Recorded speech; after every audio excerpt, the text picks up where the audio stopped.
When I tell people about babies born alive during abortions, they typically look at me in complete disbelief, as if this is something that they've never even contemplated and certainly never heard about.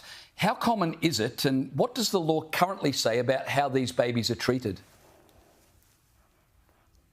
Look, unfortunately, it is a common occurrence in Australia. So we know that on average, every week in Victoria and Queensland, a baby is born alive and left to die with no legal rights under the law. So the Queensland termination of pregnancy guidelines literally state, do not give life-sustaining treatment if a live birth occurs. And we know from a study in the Journal of Obstetrics and Gynecology that if babies are born alive after a failed abortion, they will survive for an average of 32 minutes. But in that study, one baby survived for over 4 hours. So to have a situation in this country where we have laws where babies aren't entitled to a clinical assessment when born, whether that's palliative care that they need or life-saving treatment, that's a disgrace. And in my state, South Australia, we have a provision in our law which says that there's equal treatment for all babies who are born. And if a baby is born alive after a failed abortion, they are entitled to medical care. You came across a coroner's report from the Northern Territory detailing the death of baby Jessica Jane, who was born alive at 23 weeks during an abortion. Now, I want to warn viewers that this story may be distressing. It's not something the media want to talk about. It's not something most of our politicians want to hear about. But Jessica Jane was a person born in Darwin. According to the coroner's report, what happened to this little girl?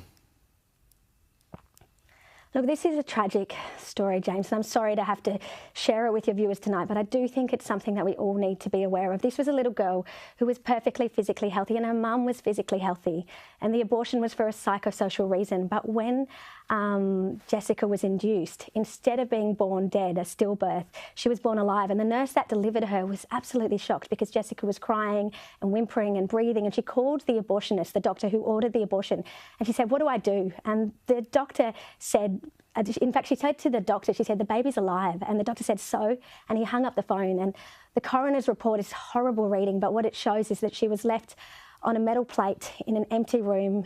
She had a little blanket around her, but she cried for over 80 minutes until she died. So she didn't even, get picked up and carried. She didn't have any comfort care, nothing. And so this is the tragedy that we are trying to avert, which is why the bill that's before the federal parliament has to be passed. We wouldn't know about Jessica Jane were it not for the fact that her death was reported to the coroner. But at present, as I understand it, these deaths don't need to be reported. In fact, West Australian Liberal leader Libby Mettam told Parliament last week that mandatory reporting would be a, quote, unnecessary intrusion.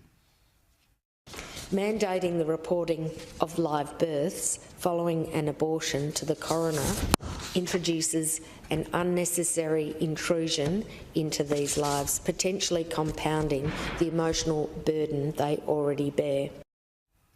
Dr. Howe, what's your reaction to that?